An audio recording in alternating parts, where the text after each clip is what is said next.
தெய்வ சமூகத்திலே வந்து தேவனை துதிக்க, விண்ணப்பங்களை ஏறெடுக்க, வேத வசனங்களை தியானிக்க தேவன் தந்திருக்கிறதான இந்த மகத்தான கிருபைகளுக்காக ஆண்டவருக்கு நான் நன்றி செலுத்துகிறேன்.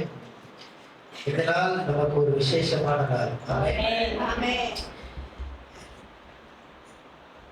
சங்கீதங்களின் புத்தகம் 119ஆம் சங்கீதத்தினுடைய 73ஆம் வசனம் முதல் கொண்டு 80ஆம் வசனம் வரைக்கும். சங்கீதங்களின் புத்தகம் 119ஆம் சங்கீதத்தினுடைய 73ஆம் வசனம் முதல் கொண்டு 80ஆம் வசனம் வரைக்கும் ஒவ்வொருவராய் ஒவ்வொரு வசனங்களை நாம் வாசிக்கலாம். உடைய கரங்கள் என்னை உண்டாக்கி என்னை உருவாக்கிட்டு உடைய கற்பனைகளை கற்றுக்கொள்ள என்னை உணர்வுள்ளவனாக்கும். நான் உம்முடைய வசனத்திற்கு காத்திருக்கிறபடியால் உமக்கு பயந்தவர்கள் என்னை கண்டு சந்தோஷப்படுவார்கள். கர்த்தாவே, உமது நியாய தீர்ப்புகள் நீதி உள்ளதென்றும் உண்மையின்படி என்னை உபத்திரவப்படுத்துவீர் என்றும் அறிவேன். உமது அடையாளம் கொடுத்த உமது வாக்கின்படி உமது கிருபை என்னை திரும்புவதாக. நான் பிழைத்திருக்கும் அடிக்கு உமது இரக்கங்கள் எனக்கு கிடைப்பதாக. உம்முடைய வேதம் என் மனமகிழ்ச்சி. அகங்காரிகள் என்னை பொய்களினால் கெடுக்க பார்த்தபடியால் மெத்தப்பட்டு போவார்களாக. நானும் உமது கட்டளைகளை தியானிப்பேன். உமக்கு பயந்து உமது சாட்சிகளை அறிந்திருக்கிறவர்கள் எந்நாட்டிற்கு திரும்புவார்களாக. நான் வெக்கப்பட்டு போகாதபடிக்கு என் இருதயம் உமது பிரமாணங்களில் உத்தமமாய் இருக்க கடவது. ஆமென். இந்த சங்கீதமானது நம் அனைவருக்கும் நன்றாக தெரியும். வேத வசனத்தை அடிப்படையாக, வேத வசனத்தினுடைய மகத்துவத்தை எடுத்து சொல்லுகிறதான சங்கீதமாக இந்த சங்கீதம் காணப்படுகிறது.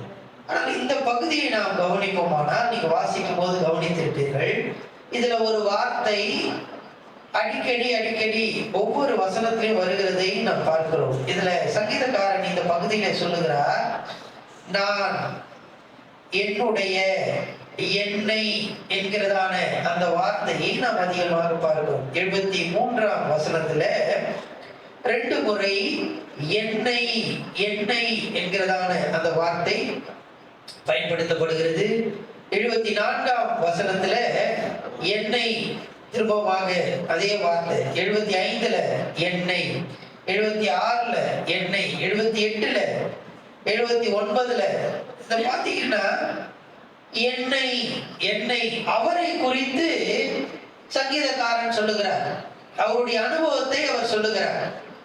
நான் என்னை, இந்த பகுதி, இந்த வார்த்தையானது இந்த பகுதியில் அதிகமாய் காணப்படுது. அப்படி என்றால் இந்த சங்கீதக்காரன் அவருடைய அனுபவத்தை, என்ன அனுபவத்தை அவர் சொல்லுகிறார், அவருடைய அனுபவம் என்ன என்பதை குறித்து இந்த பகுதியிலே பார்க்கப்பட்டால் 3 விதமான அனுபவங்களை இந்த பகுதியிலே நாம் பார்க்க முடியும். வாசிக்கலாம். 73ஆம் வசனம். உம்முடைய கரங்கள் என்னை உண்டாக்கி என்னை உருவாக்கிற்று. உம்முடைய கற்பனைகளை கற்றுக்கொள்ள என்னை உணர்வுள்ளவனாக்கும். உம்முடைய கரங்கள் என்னை உண்டாக்கி என்னை உருவாக்கிற்று. அவர் சொல்லுகிறார், அவர் ஒரு காரியத்தை அறிந்திருக்கிறார்.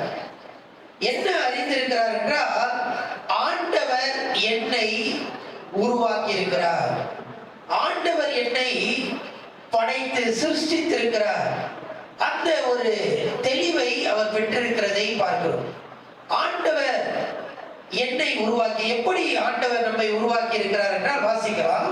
139ஆம் சங்கீதத்தினுடைய 13ஆம் வசனத்திலிருந்து நாம் வாசிக்கலாம். நீர் என் உள்ளந்திரியங்களை கை கொண்டிருக்கிறீர். என் தாயின் கர்ப்பத்தில் என்னை காப்பாற்றினீர். நான் பிரமிக்கத்தக்க அதிசயமாய் உண்டாக்கப்பட்டபடி. நான் எப்படி உருவாக்கப்பட்டிருக்கிறேன்?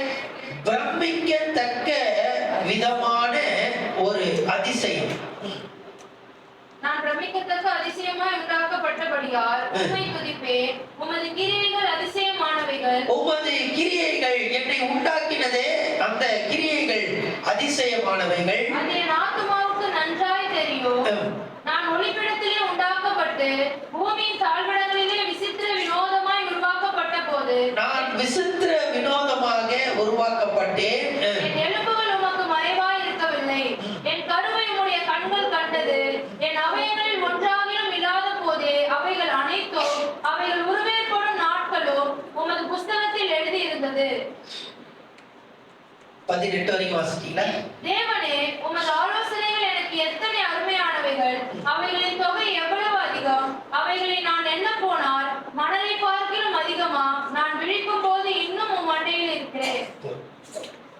இதுல பார்க்கும்போது சங்கீதக்காரன் சொல்லுகிறார், நான் எப்படி உருவாக்கப்பட்டேன் என்பதை நான் அறிந்திருக்கிறேன். அந்த 14ஆம் வசனத்தை வாசிக்கலாம். 14ஆம் வசனம். நான் பிரமிக்கத்தக்க அதிசயமாய் உண்டாக்கப்பட்டபடியால் உம்மை துதிப்பேன். உமது கிரியைகள் அதிசயமானவைகள். அது என் ஆத்துமாவுக்கு நன்றாக தெரியும்.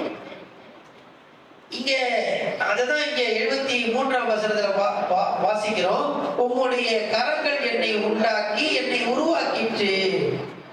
அது எனக்கு அவன் அறிந்திருக்கிறான். என்னை உண்டாக்கினது யார் என்பதை அறிந்திருக்க. இன்றைக்கு அநேக நேரங்களிலே நம்ம உண்டாக்குனது, நம்ம எங்க இருந்து வந்தோம் அப்படின்றது நமக்கு தெரியுமா?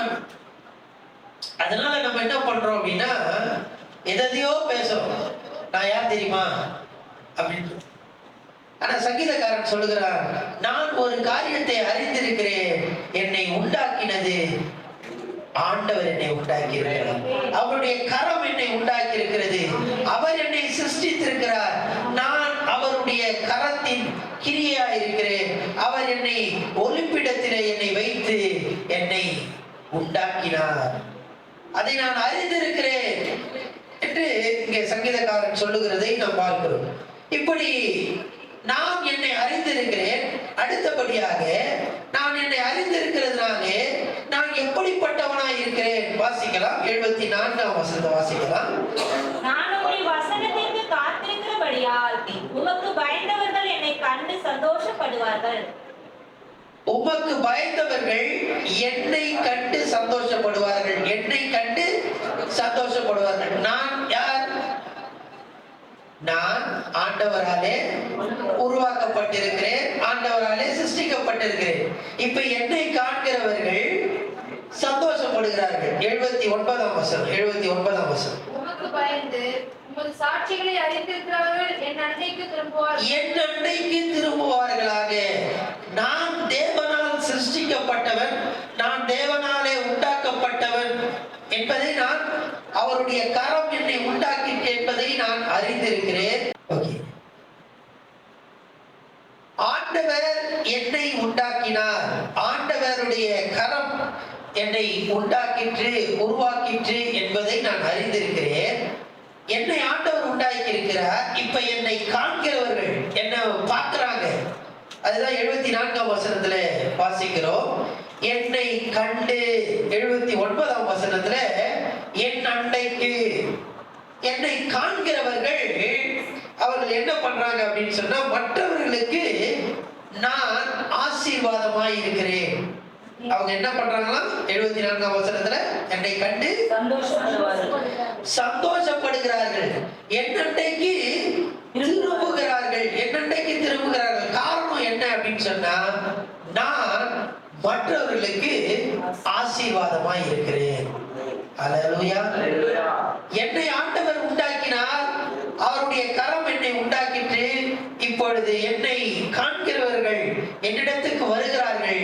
காரணம் என்னவென்றால், ஏன் என்கிட்ட வராங்க அப்படின்னா, நான் அவர்களுக்கு ஆசீர்வாதமாய் இருக்கிறேன். அல்லேலூயா.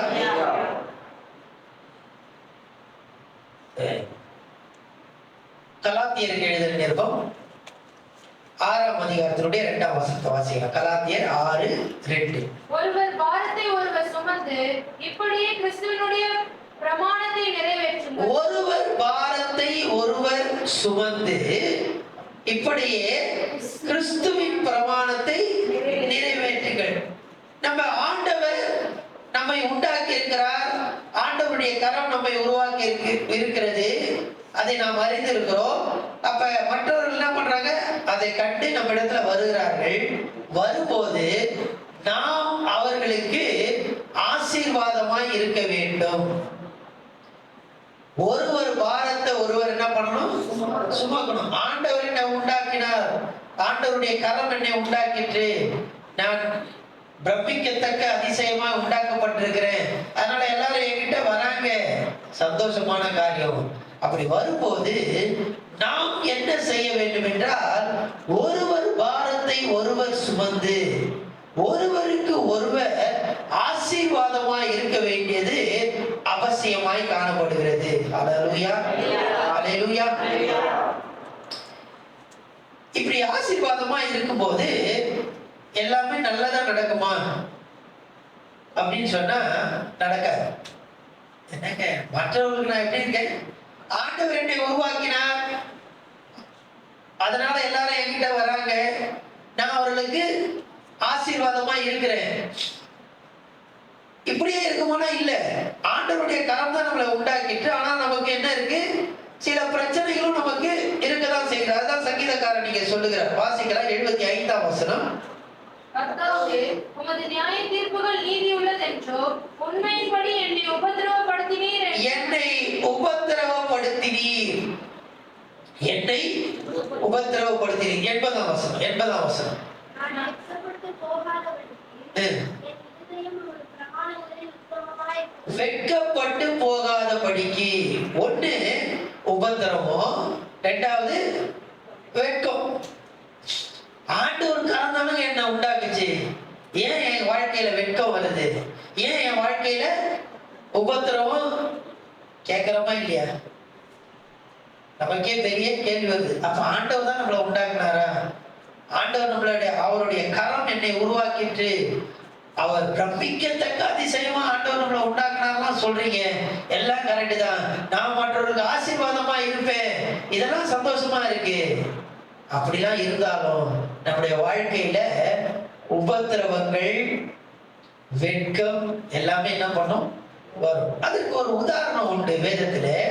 யோபின் புத்தகம், நம்ம எல்லாருக்கும் தெரிந்த ஒரு சம்பவம். யோபின் புத்தகம் 2ஆம் அதிகாரத்தினுடைய முதல் 10 வசனங்கள் நம்ம எடுத்து வாசிக்க வேண்டாம். அங்க பாத்தீங்க அப்படின்னு சொன்னா, யோபு உத்தமனா இருந்தான். யோபு உத்தமனா இருந்தான், சன்மார்க்கமா இருந்தான், ஆண்டவருக்கு சரியாக பலி செலுத்தினான். அவன் இருந்ததான நாட்கள் நியாயப்பிரமாணத்துக்கு முந்தின நாட்கள். நியாயப்பிரமாண நாட்கள்ல தான் எப்படி பலி செலுத்த அந்த முறைமைகள்லாம் வந்துச்சு. ஆனா அதுக்கு முன்பாகவே அவன் என்ன செய்தான்னா, ஆண்டவருக்கு பலி செலுத்துகிறவனாய் காணப்பட்டான். இப்படிலாம் உண்மையா இருந்தவன் ஒரே நாள்ல எல்லாமே நடிச்சு போயிடுச்சு. அவருடைய ஆஸ்தி, அன்றைக்கு ஆஸ்தியாக கருதப்பட்டதான ஆடு, மாடு, ஏர் மாடு, ஒட்டகம், கழுத எல்லாமே ஒரே நாள்ல போயிடுச்சு. அவனுடைய ஆஸ்தி போய்விட்டது. ரெண்டாவது பாத்தீங்க அப்படின்னு சொன்னா, அவனுடைய சரீரத்துல வியாதி. அதுக்கு முன்பாக பார்த்தீங்கன்னா அவனுடைய பிள்ளைகள்லாம் மறிந்து போறாங்க. சரீரத்துல வியாதி. அது மட்டுமல்ல, அவங்க மனைவி அவனை தூஷிக்கிறாங்க. என்னையா நீ செத்து போ அப்படின்றாங்க. இப்படிப்பட்டதான எல்லா நெருக்கடிகள், உபத்திரவம் எல்லாம் வந்துச்சு. ஆனா அவன் எப்படிப்பட்டவனா இருந்தான்? உத்தமனும். அந்த வசனத்தை வாசிக்கலாம், முதல் வசனத்தை வாசிக்கலாம். இன்னொரு நாளிலே தேவபுத்திரர் கர்த்தருடைய சன்னதியில் வந்து, 1ஆம் அதிகாரத்தினுடைய 1ஆம் வசனம். ஊத்ஸ் தேசத்திலே யோபு என்னும் பேர் கொண்ட ஒரு மனுஷன் இருந்தான்.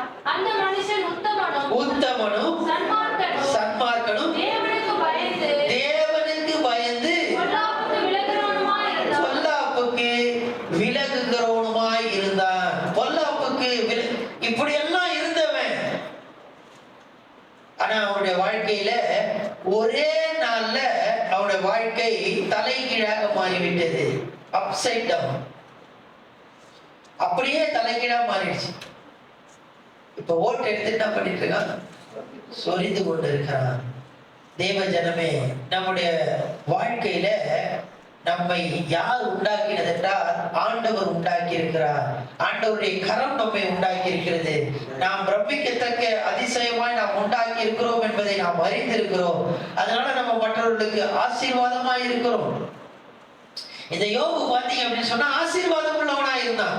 29ஆம் அதிகாரத்தினுடைய யோபு 29ஆம் அதிகாரத்தினுடைய 15ஆம் வசனத்தை வாசிக்கலாம். 29:15.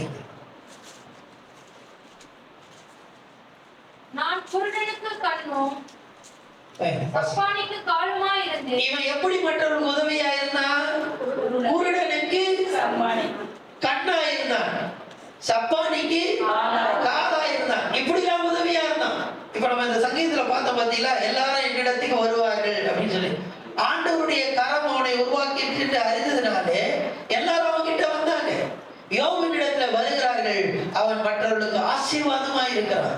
குருடனுக்கு கண்ணா இருக்கிறான். அப்படின்னா என்னன்னா அவனுக்கு ஏற்ற வண்ணமாக உதவி செய்கிறான். அவனுக்கு என்ன தேவையோ உதவி செய்யறான். அடுத்தது பாத்தீங்க அப்படின்னு சொன்னா சப்பானிக்கு கால். நடக்க முடியாதவங்களுக்கு அவங்களுக்கு தேவையான உதவிய இன்னைக்கு பாத்தீங்கன்னா பாஸ்டர்மா கூப்பிட்டாங்க என்ன, என்னால இன்னைக்கு வர முடியாது. ஏன்னா இன்னைக்கு பாத்தீங்கன்னா ஒரு முக்கியமான ஒரு ஊழியத்துக்காக நான் போறேன். அது என்ன அப்படின்னு சொன்னா குஷ்டரோகிகள் மத்தியில ஊழியம்.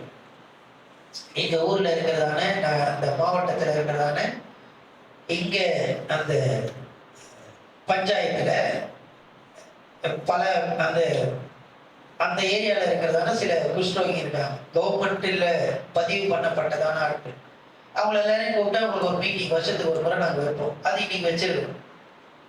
இப்போ பாத்தீங்கன்னா அங்க சில பேர் வருவாங்க. அவங்களுக்கு சில கிஃப்ட் தான் கொடுப்பாங்க.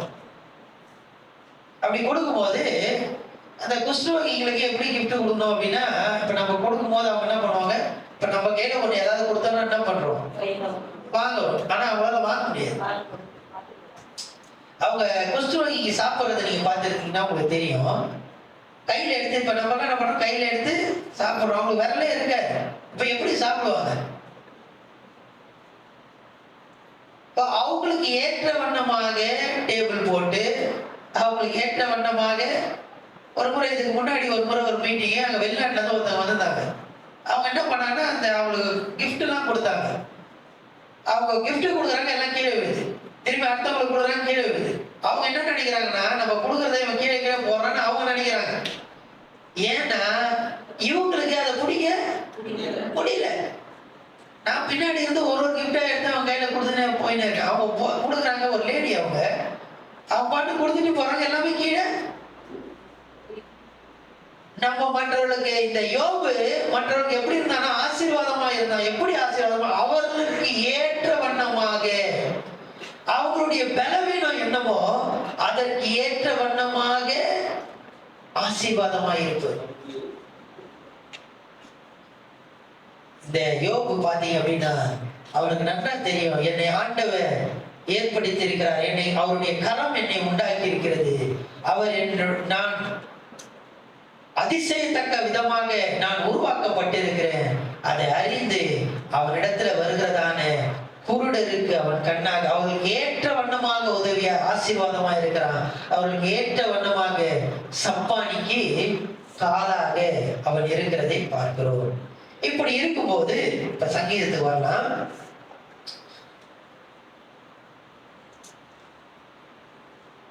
இந்த சங்கீதம் இப்படி இருக்கும்போது இதை எப்படி நாம் மேற்கொண்டு வருவது? ஆண்டவர் என்ன உருவாக்கினான்னு சொல்றீங்க, மற்றவர்களுக்கு ஆசீர்வாதமா இருப்பேன்னு சொல்றீங்க, அது வரைக்கும் ரொம்ப சந்தோஷமா இருக்குங்க. ஆனா இப்படிலாம் செய்யும் போது பிரச்சனைகளும் நமக்கு என்ன பண்ணுது, உபத்திரமும் வருகிறது, வெட்கம் வருகிறது. இதை எல்லாத்தையும் நான் எப்படி மேற்கொள்ளுவேன் என்றால், இந்த சங்கீதம் இந்த பகுதியில நாம் பார்க்கிறோம். 77ஆம் வசனத்தை வாசிக்கலாம். நான் பிழைத்திருக்கும்படிக்கு உமது இரக்கங்கள் எனக்கு கிடைப்பதாக, உம்முடைய வேதம் என் மன மகிழ்ச்சி. வேதம் என் மன மகிழ்ச்சி, வேதம் என் மன மகிழ்ச்சி. இந்த வசனத்துல எல்லா வசனத்திலும் 176 வசனம் இருக்கு. இந்த சங்கீதத்துல 176 வசனம். இந்த 176 வசனத்துல 175 வசனத்துல வேதம், வசனம், கட்டளை, பிரமாணம், இப்படி ஒரு 8 வார்த்தை. இன்னும் குறிப்பா சொல்லணும் 10 வார்த்தைகள் ஒவ்வொரு வசனத்திலயும் இருக்கு. எல்லா வசனத்திலும் ஏதாவது ஒரு வார்த்தை இருக்கும். அது எல்லாமே எதான் குறிக்குது, வேத வசனத்தை தான் அது என்ன பண்ணுது, குறிக்கிறது. ஒரே ஒரு வசனத்துல மட்டும் என்ன பண்ணல இல்ல. அது 122ஆம் வசனம். அப்ப நம்ம 122 வரும்போது அதை பத்தி நம்ம படிக்கலாம். இப்போ இதை நாம் கடந்து வருவது எப்படி என்றால், வேத வசனத்தினுடைய வெளிச்சத்தின் மூலமாக தான் இதை நாம் கடந்து வர முடியும். 119ஆம் சங்கீதத்தினுடைய 105ஆம் வசனத்தை வாசிக்கலாம். உம்முடைய வசனம் என் கால்களுக்கு தீபமும் என் பாதைக்கு வெளிச்சமாய் இருக்கிறது. உம்முடைய கால்களுக்கு தீபமும் என்னுடைய பாதைக்கு அது வெளிச்சமா இருக்கிறது. நம்முடைய வாழ்க்கையில கஷ்டமான நேரம், இருளான நேரம், இப்படிப்பட்ட நேரங்களிலே ஆண்டவருடைய வேத வசனம் நமக்கு வெளிச்சமாக நம்மை வழி நடத்துகிறதாய் காணப்படுகிறது. ஹல்லேலூயா, ஹல்லேலூயா. இதுதான் யோபினுடைய அனுபவமா இருந்தது. அதே 29ஆம் வசனத்தினுடைய 29ஆம் அதிகாரத்தினுடைய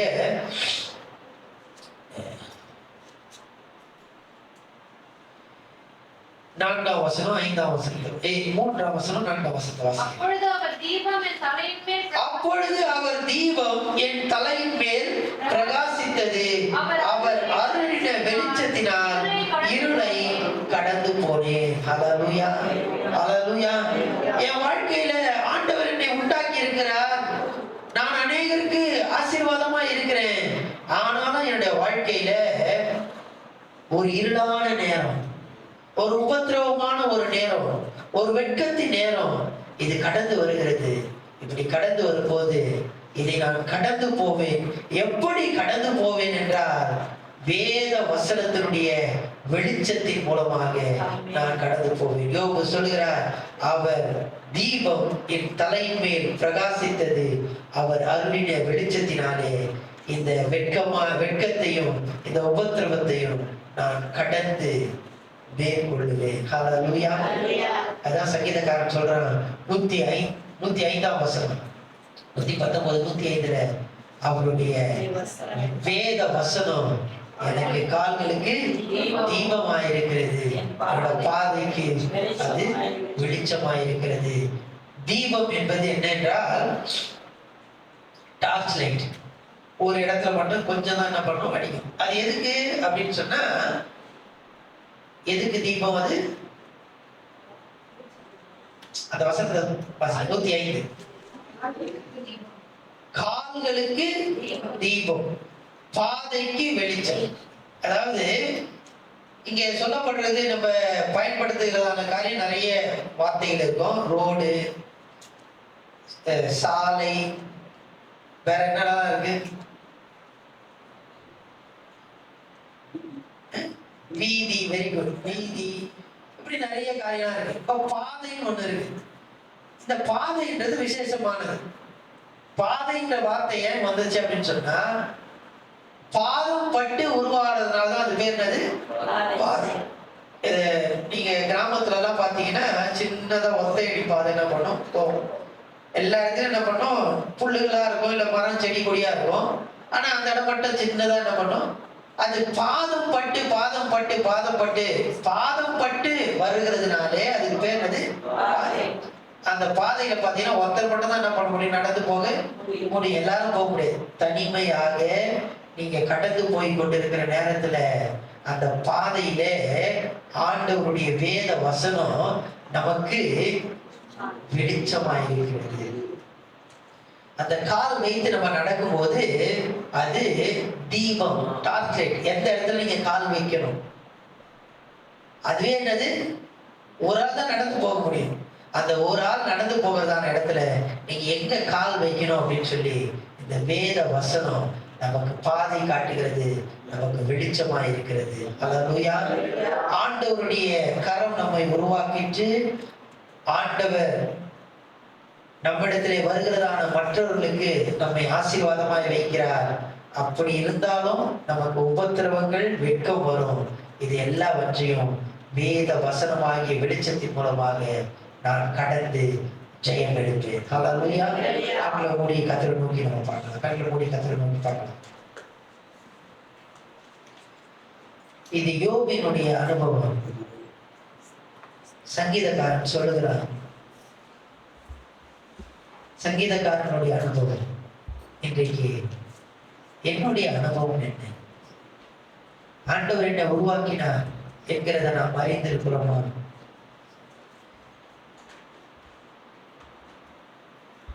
ஆண்டவர் என்னை மற்றவர்களுக்கு ஆசீர்வாதமாக வைத்திருக்கிறார் என்பதை நாம் அறிந்திருக்கிறோமா? சற்று யோசித்து பார்க்கலாம். ஏங்க நான் மற்றவங்களுக்கு ஆசீர்வாதமா இருக்கணும்? அதெல்லாம் வேணாம். அதனால எனக்கு வெட்கம் தான், எனக்கு உபத்திரவம் தான். இல்ல தேவ ஜனமே, அந்த உபத்திரம் வெட்கத்தின் வழியாக இந்த வேத வசனம் நமக்கு அதை கடந்து போகத்தக்கதாக, அந்த காரிருளை கடந்து போகத்தக்கதாக இந்த வேத வசனமாகிய வெளிச்சத்தை ஆண்டவர் நமக்கு தருகிறார். இதை பிடித்து கொண்டு நம்ம எல்லாத்தையும் கடந்து போய் ஜெயம் எடுக்க ஆண்டவர் நமக்கு கிருபை தருவாராக. ஹல்லேலூயா, ஹல்லேலூயா, ஹல்லேலூயா, ஹல்லேலூயா. ஸ்தோத்திரம் ஆண்டவரே, ஸ்தோத்திரம், ஸ்தோத்திரம், ஸ்தோத்திரம் ஆண்டவரே. ஹல்லேலூயா, ஹல்லேலூயா, ஹல்லேலூயா, ஹல்லேலூயா. பரலோக பிதாவே, துதிக்கிறோம் அப்பா. ஆண்டவரே, நீர் எங்களை உருவாக்கி இருக்கிறீர். நாங்கள் பிரமிக்கத்தக்க அதிசயமாய் நாங்கள் உருவாக்கப்பட்டிருக்கிறோம். அதை நாங்கள் அறிந்திருக்கிறோம் அப்பா. நாங்கள் அநேகருக்கு ஆசீர்வாதமாய் இருக்கும்படி நீர் எங்களை வைத்திருக்கிறீர். ஒருவர் பாரத்தை ஒருவர் சுமக்கத்தக்கதாக நீர் எங்களை வைத்திருக்கிறீர். உமக்கு நாங்கள் நன்றி செலுத்துகிறோம். ஆண்டவரே, எங்கள் வாழ்க்கையிலே வருகிறதான வெட்கத்தையும் உபத்திரவத்தையும் கடந்து செல்ல நீர் எங்கள் கரங்களிலே வேத வசனத்தை தந்திருக்கிறீர்களா. அந்த வேத வசனத்தின் வெளிச்சத்தின் மூலமாக எல்லாவற்றையும் நாங்கள் கடந்து ஜெயம் எடுக்கத்தக்கதாக நீர் எங்களுக்கு கிருபை பாராட்டுகிறபடினாலே ஸ்தோத்திரம் அப்பா. இது சங்கீதக்காரனின் அனுபவம் மாத்திரமல்லப்பா, இது யோபின் அனுபவம் மாத்திரமல்லப்பா, இது எங்கள் அனுபவமாய் மாற எங்களுக்கு உதவி செய்யுங்கப்பா. ஸ்தோத்திரம் அப்பா, ஸ்தோத்திரம் அப்பா. உபத்திரவத்திலே நாங்கள் சோர்ந்து போகாதபடி, வெட்கப்பட்டு போகும்போது ஆண்டவரே நாங்கள் அந்த இடத்திலே நின்று விடாதபடிக்கு வேத வசனத்தின் வெளிச்சத்தை நாங்கள் பிடித்து கொண்டு தொடர்ந்து ஓடி ஜெயம் எடுக்க கர்த்தர் உதவி செய்தவர்களும் முடியாது கேட்கிறோம் ராஜா. ஸ்தோத்திரம், ஸ்தோத்திரம், ஸ்தோத்திரம் அப்பா. ஜெபிக்கிறோம் ஆண்டவரே, தேவ ஜனத்தை ஆசீர்வதிப்பீராக. இந்த நாளிலே அவர்கள் ஆண்டவரே திட்டமிட்டு இருக்கதான ஒவ்வொரு காரியத்துக்காக நாங்கள் ஜெபிக்கிறோம் ஆண்டவரே. தேவ கரம் அந்த ஆண்டவரே அவருடைய திட்டத்தின் மேலே இருந்து ஆண்டவரே சரியாக அவர்களை வழி நடத்த முடியாது கேட்கிறோம் ராஜா. ஸ்தோத்திரம் அப்பா, ஸ்தோத்திரம் அப்பா. ஆசீர்வதி. விசேஷமாக இந்த மாலை வேளையிலே நடக்கிறதானே ஆண்டவரே அந்த ஆராதனைக்காக ஆண்டவரே ஸ்தோத்திரம் அப்பா. அந்த செலிப்ரேஷனுக்காக ஸ்தோத்திரம் அப்பா. ஆண்டவரே, நீர் எங்கள் வாழ்க்கையிலே ஆண்டவரே தந்திருக்கிறதான அந்த புதிய ஆண்டுக்காக ஸ்தோத்திரம் அப்பா, ஸ்தோத்திரம் அப்பா, ஸ்தோத்திரம் ஆண்டவரே. துதிக்கிறோம் ஆண்டவரே. அந்த மாலை வேளையை நீதாமே எங்களுக்கு ஆசீர்வாதமாய் மாற்றியருளை கேட்கிறோம். தேவ ஆவியானவர் வல்லமையாய் கிரியை நடப்பிக்கும்படியாக, விடுதலையாய் கிரியை நடப்பிக்கும்படியாக ஸ்தோத்திரம் அப்பா. எங்களை நாங்கள் அர்ப்பணிக்கிறோம். ஆசீர்வதி, தொடர்ந்து நடத்தும், கிருபைக்குள்ளாக இயேசுவின் மூலம்